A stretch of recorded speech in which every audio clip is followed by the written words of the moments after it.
Arkadaşlar merhaba, sıcak bir Ağustos gününden hepinize Saman Evim Çiftliği'nden sevgiler. Bugün 8 Ağustos 2022. Bundan 5 gün önce vinç çalışmalarımızla kaldırılamayacak ahşap direkler ve kirişler için vinç getirtmiştik.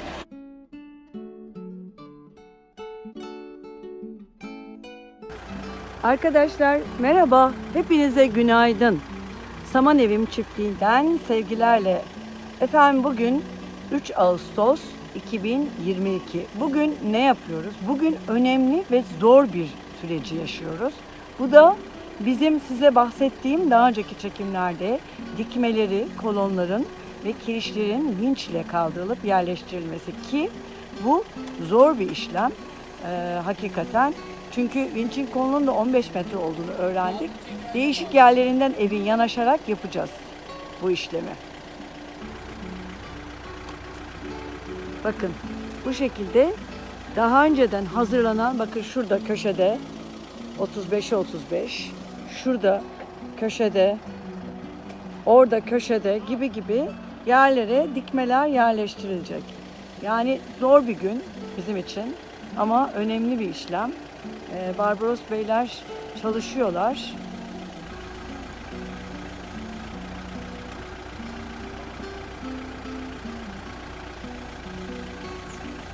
Kısa videolarla devam edeceğim. Ben arkadaşlara hem yardım etmeliyim hem bazı müdahalelerde bulunmam gerekebilir arkadaşlar. Bağını da çekeyim sizi. Bütün efendim dikmelerimiz, bakın paneller 2.80, 5 santimde kızaklar, 5-10'lar. 2.85 dikmelerimizin yüksekliği. Bu tabii şöyle kumaş almıyorsunuz, keresteciye diyorsunuz ki bana 2.85 dikme lazım. O zaman ne oluyor? 3 metrelik dikmeler. Siz burada yerinde kesiyorsunuz bunları. Yanlışlıkla şimdi kesilmemiş olan dikme bağlandı. O bırakılıyor. Tekrar 2.85 boyundaki dikme vinçe yüklenip yerine konacak. Dediğim gibi bugünkü videolarım hep kısa olacak. Arkadaşlarla temas halinde olmam gerekiyor işin takibi açısından. Sürekli video çekemem ancak bu şekilde sizlere bilgi ulaştıracağım efendim. Şimdilik görüşmek üzere. Evet, doğru dikme yerine yerleştiriliyor.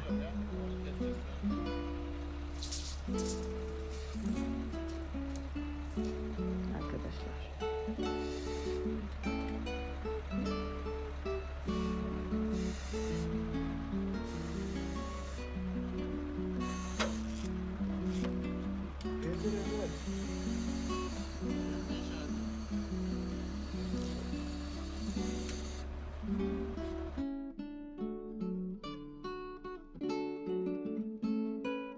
Yani 8 Ağustos günü yeni vincimiz geldi.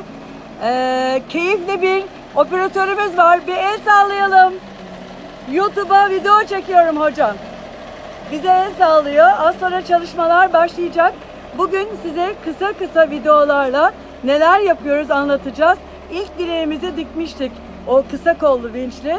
Bundan sonra bugün geri kalan 27 tane direğe dikeceğiz. Ki dikmişler herhalde bir tanesini. Ben gelene kadar. Bu şekilde bugün efendim direklerimiz, ahşap direklerimiz, kolonlarımız dikilecek. Ondan sonra da evet Barbaros Bey el sallıyorlar. Evet arkadaşımız da el sallıyor. Bizim bir YouTube kanalımız var hocam. Saman Evim Çiftliği. Ona çekim yapıyorum şu anda. Hem projeyi anlatıyorum çözdüğüm arkadaşlara hem de saman ev imalatı ile ilgili ayrıntıları anlatıyoruz. Bugün böyle vincimiz dikmelerimizi, kirişlerimizi koyacak inşallah. Kısa videolarla devam edeceğim arkadaşlar.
Onu da çekmeden edemedim. Bakın böyle sanki böyle kraker çubuk gibi geliyor ama o kadar ağır bir şey ki bu.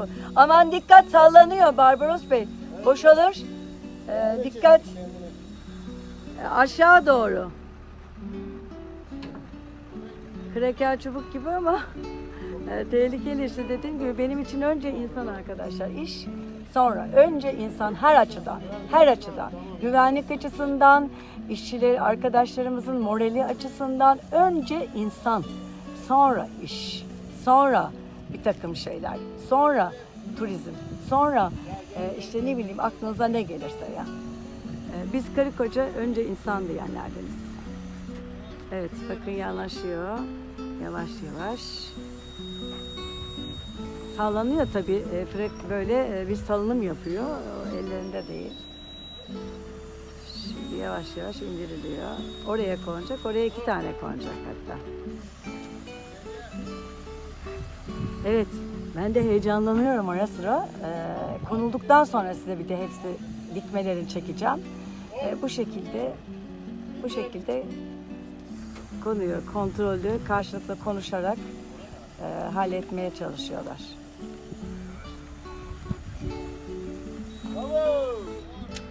Evet, süper. Süper. Hakikaten güzel oldu arkadaşlar. Yani çok hoş bir proje olacak.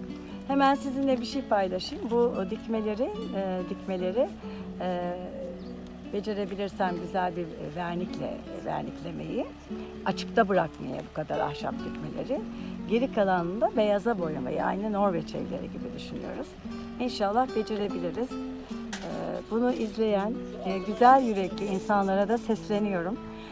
Biz bu hayalin peşinde çok koştuk, çok emek verdik. 3 senedir uğraşıyoruz gibi. 2 sene önce başladık şu kazılara. O yüzden lütfen bizler için duanızı, iyi dileklerinizi eksik etmeyin. Hepinize sevgiler gönderiyoruz. Evet, şimdi bir dikme de geliyor. Yolda bakın, ucunda bincin.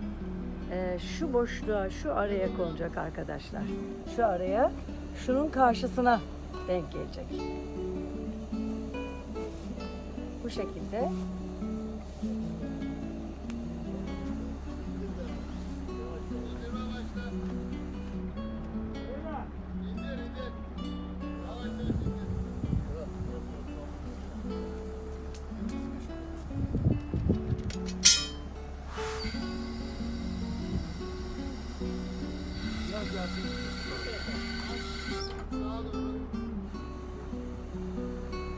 Bu arada burası neresi? Burası efendim bakın şöyle. Burası mutfak.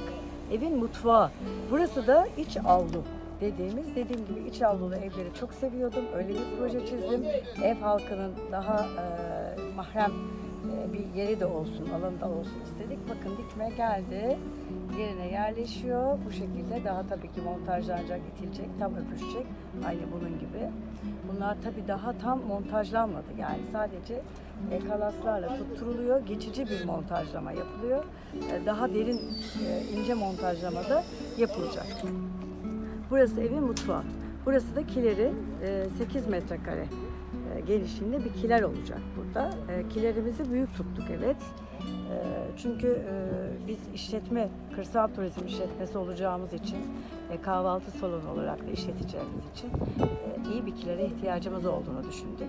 Mutfak ve salon burası. Salon küçük, yani salon küçük derken 25 metrekare bir salon var.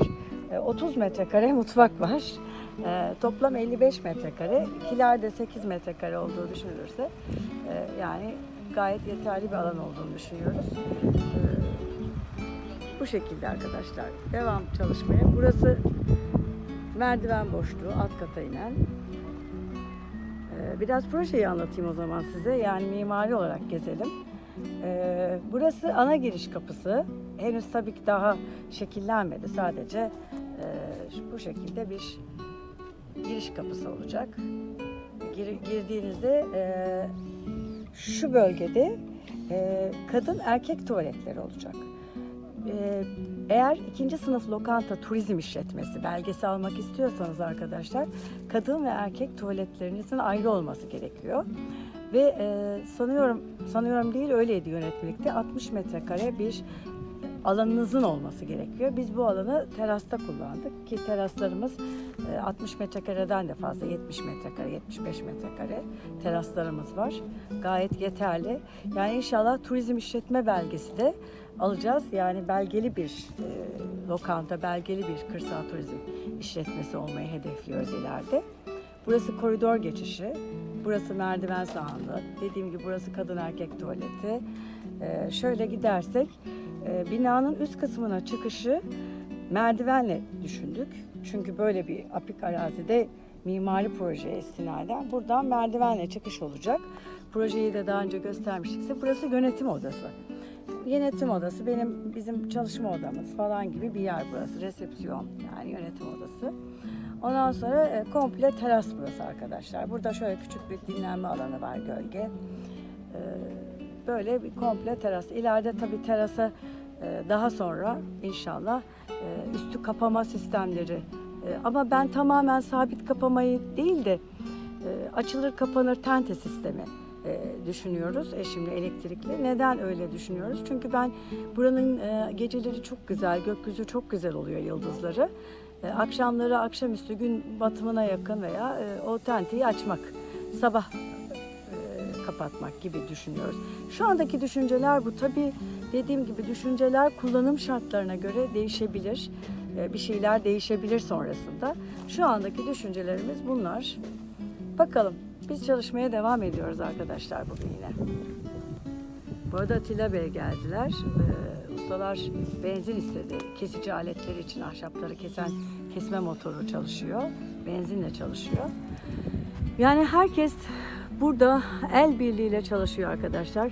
Sabah 6.30'da kalkış benim için. 7.30-8'de kahvaltıya oturuş.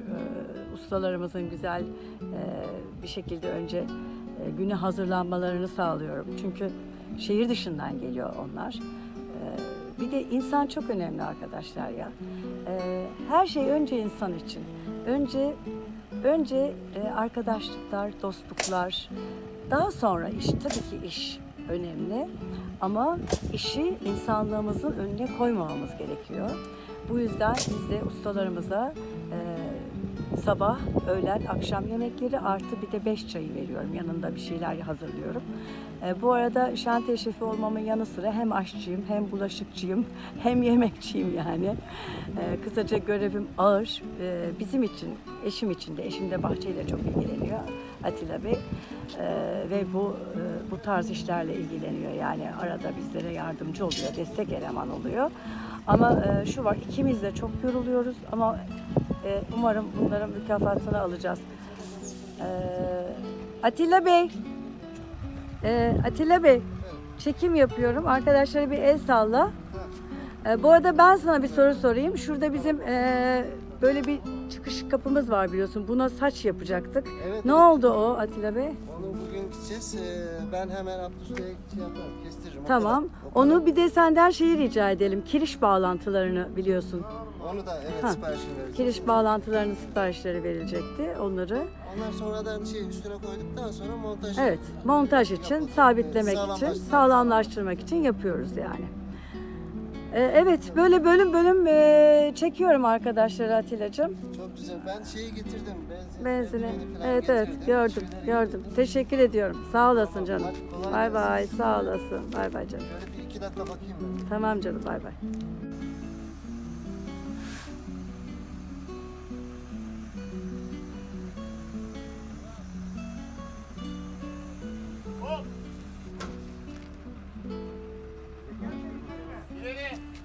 Sedat'cığım çekil onun sallanan şeyinden. Sallanma bir mesafesi var. Salınım yapma mesafesi. Az daha gel böyle. Ekip çalışıyor arkadaşlar. Ekip sağlam ya. Ekip çok güzel bir ekip. Yani bir kere diyalogla her şeyimizde çok güzeliz. Aşağı dur aşağı. Değil mi Sedat'cığım? Diyorum ki ekip sağlam, ekip çok güzel değil mi diyorum. Evet. Profesyonel. Ekip profesyonel, uyumlu. Kimse birbirini incitmeden her şey konuşularak çözülüyor. Yaptığımız iş Çok tehlikeli güzel. olduğu için Evet. Dikkatli çalışmamız lazım. Burada önce Evet. İnsan, güvenlik. insan. Evet. İnsan güvenliği insan. Her zaman. Benim için her zaman insan. Sonra iş. dur. Bir gün daha bitiriyoruz arkadaşlar. Neler yaptık? Bugün bu dikmeleri koyduk. Kirişler konuyor. Biliyorsunuz açıklık bizim çok fazla olduğu için böyle kirişlerimiz var. Dikmelerimiz var. Bu dikmelerin arası tuğla duvar örülecek. Yani burası komple şu baktığımız yer mutfak artı salon olacak. Salon çok büyük bir salon değil. 25 metrekare dediğim gibi. Mutfak çok büyük. 30 metrekare. Artı 8 metrekareleriyle 38 metrekare bir mutfağa konuşuyoruz. Dediğim gibi kırsal turizm işletmesi olduğumuz için, olacağımız için Allah nasip ederse o önemli. İşte bu şekilde.